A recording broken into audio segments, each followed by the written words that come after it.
Bismillahirrahmanirrahim. Assalamualaikum warahmatullahi wabarakatuh. Waalaikumsalam. Alhamdulillahirrabbilalamin. Wabihi nasta'inu wa ala umurid dunia waddin. Wassalatu wassalamu ala asyrafil anbiya'i wal mursalin. Wa ala alihi wa sahbihi ajmain, amma ba'd.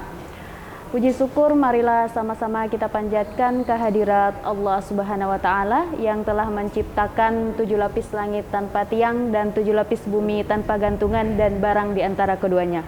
Salawat dan salam tak lupa kita haturkan ke ruh junjungan kita, yakni Nabi besar Muhammad sallallahu alaihi wasallam, yang selalu kita nantikan syafaatnya mulai dari dunia ini sampai ke akhirat kelak. Amin Allahumma amin.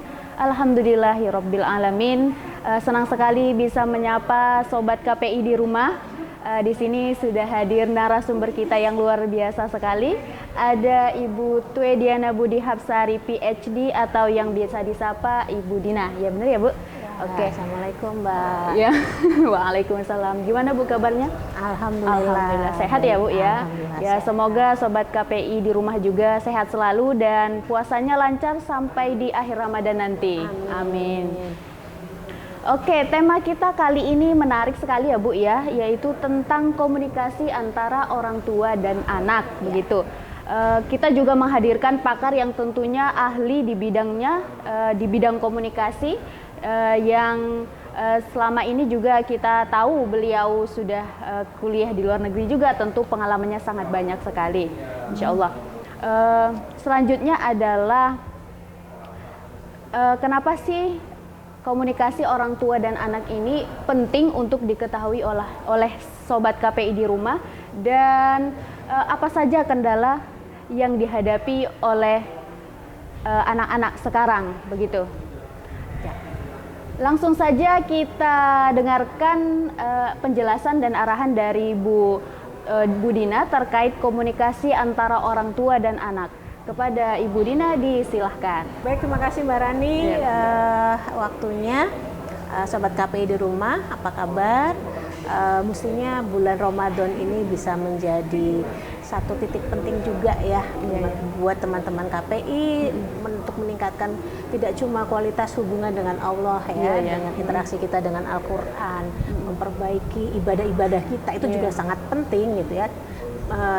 Mencas lagi ruhiyah kita ya, tapi tidak kalah penting adalah memperbaiki hubungan kita sama orang tua seperti itu.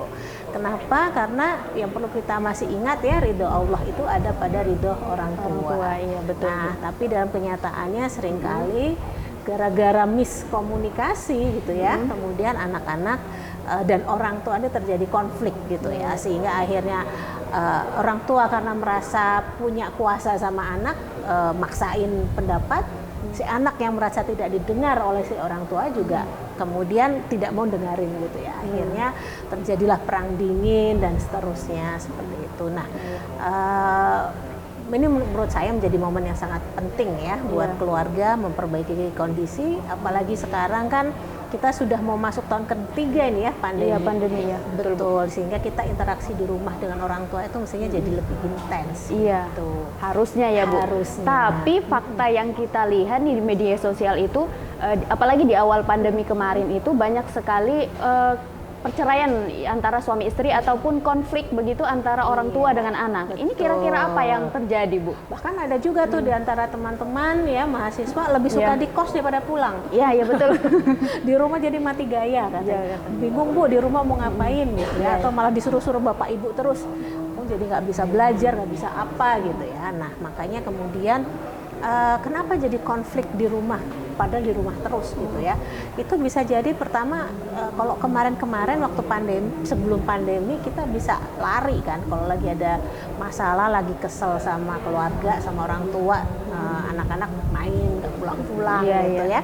Atau kalau suami dan istri misalnya sama-sama pada bekerja ya di kantor masing-masing, ketemu cuma malam aja misalnya.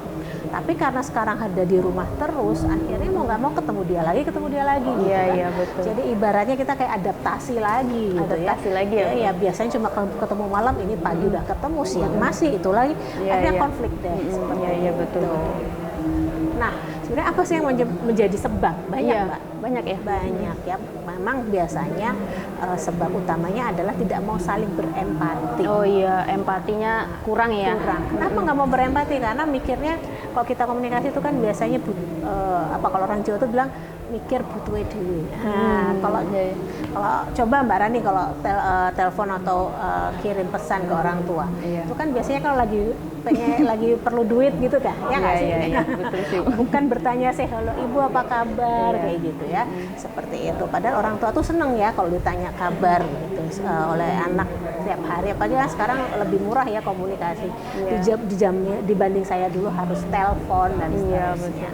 Seperti itu. Nah, jadi memang kemauan untuk saling berempati, saling memahami satu sama lain itu menjadi satu kunci penting. Gitu. Jadi kunci penting ya. Iya, betul. Nah, yang kedua, Mbak, yang menjadi sebab itu biasanya karena sudah beda dunia. Nah, ini orang tua tuh sukanya maksa.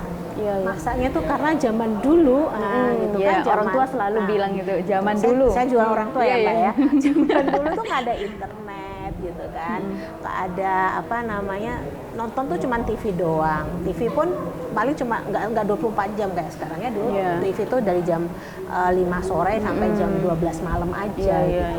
Sehingga kita itu yang orang tua zaman dulu itu banyaknya memang baca buku, misalnya dengerin radio itu udah keren banget gitu. Nah, anak-anak sekarang kan enggak baca, internetnya banyak, dia bosan nonton ini bisa ganti yang lain, banyak alternatif. Kalau dulu kan cuma TVRI sama beberapa TV swasta saja. Akibatnya kalau orang tua dulu pandangan cuma satu gitu ya, kamu tuh jadi kan suka orang tua tuh bahasanya kamu tuh harus gini loh gitu kan, dan anak-anak tuh kok gini, kok harus sih, siapa yang harusin gitu kan. Karena apa? Karena anak-anak bacaannya lebih banyak, yang ditonton lebih banyak, filmnya lebih banyak gitu kan, sehingga akhirnya alternatif jawaban yang benar itu juga lebih banyak. Nah, ini orang tua nih kayaknya nih Mbak perlu disadari gitu ya, bahwa yang namanya dunia tuh sekarang sudah berubah gitu, sehingga kita perlu ngikutin dulu ya pola pikir anak-anak sebelum judging apa tuh biasanya kamu tuh pasti deh gini gitu ya, kamu tuh selalu deh, pasti deh selalu itu udah nuduh gitu kan. Nah, sebelum menuduh, itu sebaiknya ditanya dulu, kok bisa mikir gitu sih dek, misalnya seperti itu. Orang tua berarti harus mengikuti perkembangan zaman ya, biar bisa menyesuaikan gitu. Betul. Mungkin masih ada orang tua yang kagok main WA misalnya gitu ya, atau nggak punya Instagram dan seterusnya, ya nggak apa-apa. Cuman si anaknya juga gantian dong, dia harus empati. Oh iya ya, ibuku tuh nggak bisa Instagram, nggak bisa WA, informasinya telat mungkin gitu. Jangan diajak, ya ibu sih nggak baca, ya marah dong orang tua digituin juga. Seperti itu. Jadi tambah tajam ya konfliknya seperti itu. Ngomong-ngomong tentang komunikasi orang tua dan anak, tentunya di sini ada dua sisi ya Bu yang harus kita perhatikan, dua arah begitu. Bagaimana komunikasi yang baik antara orang tua kepada anak, dan komunikasi yang baik juga antara anak kepada orang tuanya begitu Bu. Ini kan dua hal yang berbeda ya tentunya. Betul. Kalau di zaman sekarang nih, untuk sobat KPI di rumah, saat ini posisinya yaitu komunikasi anak kepada orang tua. Kira-kira ada nggak sih Bu tips yang perlu di sobat KPI perhatikan dan aplikasikan di kehidupan sehari-harinya? Iya, baik. Kalau sekarang buat sobat KPI ya, sobat KPI itu berarti kan teman-teman yang sudah remaja ya, mungkin usia berapa, 16 ke atas ya, sampai sudah kuliah seperti itu. Apa yang harus kalian tipsnya untuk bisa komunikasi sama orang tua? Itu pertama, kamu harus mikir dulu sekarang orang tua ini kondisinya lagi apa. Kan kalian udah dewasa ya, sudah nggak kayak anak kecil lagi gitu. Kalau kalian kecil dulu misalnya minta uang beliin es krim dong gitu, kalau nggak dibeliin ngerengek. Oke lah, itu dulu belum dewasa, belum balik gitu kan. Tapi sekarang karena kalian sudah dewasa ya, berempatinya dilebihin dulu gitu. Kira-kira kalau saya mau minta tolong sama orang tua gitu, tanya dulu dong kabarnya. Ibu gimana hari ini, bapak gimana hari ini. Kira-kira kalau mau minta laptop baru gitu, kira-kira orang tua keberatan enggak kondisinya. Karena memang kan ada keluarga yang terbuka gitu ya dengan kondisi situasi ekonominya gitu kan. Misalnya si anak minta laptop nggak boleh, tapi ternyata bapaknya barusan beli iPhone baru, kesel kan anaknya mesti, gimana sih bapak bilang kan aku laptop lebih penting buat belajar, bapak mah buat ngegame, kok ngegame bapaknya ya.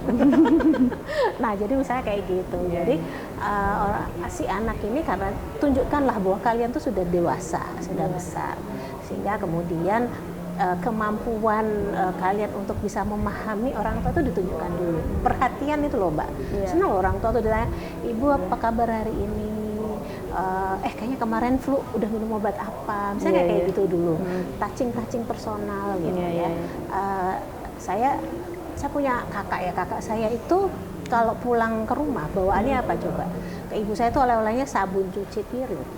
Sederhana ya, cuma sabun cuci piring gitu. Tapi kan wah kok sampai ke urusan cuci piring ini si anak diperhatikan gitu ya. Betul kayak gitu. Hal-hal yang kayak gitu tuh nggak perlu duit banyak ya misalnya.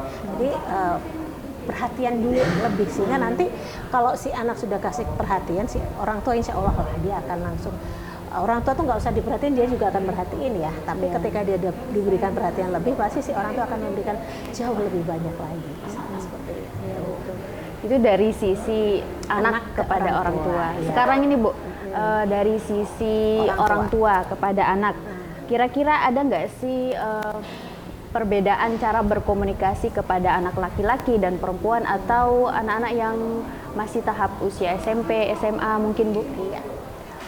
Mungkin kita perlu, kalau tahap usia SMP SMA kita harus lihat perkembangan psikologinya ya. Kalau anak SMP itu kan memang masih sedang proses puber ya, perubahan dari anak-anak menuju balik gitu ya, menuju dewasa, sehingga ini biasanya anak-anak usia segini ini egonya tinggi-tingginya nih, kayak gitu. Jadi nggak bisa dituntut kamu harus gini, kamu harus gitu, nggak bisa. Bahasa harus itu nggak bisa ke anak-anak usia SMP ya, karena mereka sedang mencari jati diri, belum stabil gitulah istilahnya. Emosinya juga belum ya. Sehingga kalau menyampaikan kata tidak, mau melarang itu ya bahasanya diperhalus gitu. Tapi kalau sudah SMA ini biasanya secara emosional mereka sudah lebih stabil, sudah mulai bisa dibilangin gitu. Tapi juga jangan ngegas ya Bapak Ibu kalau ngomong. Kadang sebenarnya maksudnya baik ya, tapi karena ngomongnya ngegas tuh apa ya, naik gitu ya, deh kayak gitu. Yang dengar tuh udah panas kupingnya gitu. Anaknya sudah tahu gitu. Jadinya udah akhirnya ya udah deh gitu. Udah pasang blok duluan, mau ngikutin tapi udah kesel gitu. Jadi gitu deh kira-kira. Oke, mungkin Bu untuk closing statementnya, mungkin untuk penutup bincang-bincang santai kita sambil menunggu buka puasa pada hari ini Bu. Ya baik teman-teman, sahabat KPI dan orang tuanya gitu ya. Tentu saja tadi kuncinya saling berempati ya, saling berempati. Nah, tidak ada salahnya Bapak Ibu bertanya dunia anak-anak sekarang seperti apa yang sudah mereka kerjakan. Mungkin juga nggak ada salahnya bertanya ya, karena kan sekarang software, aplikasi segala macam itu kayak bahasa planet gitu ya kalau buat orang tua gitu kan. Nah, demikian juga dengan anaknya juga, anak-anak sahabat KPI, karena kalian juga sudah pada dewasa,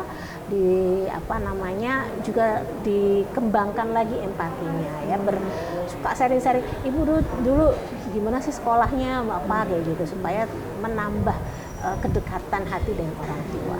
Nah, kalau kalian sedang di rumah bersama orang tua, jangan lupa banyak salim, banyak sentuhan lah ya, cium tangan, kalau perlu ya dipeluk misalnya kalau mau pamit dan seterusnya. Itu insya Allah akan mendekatkan hati kita semuanya.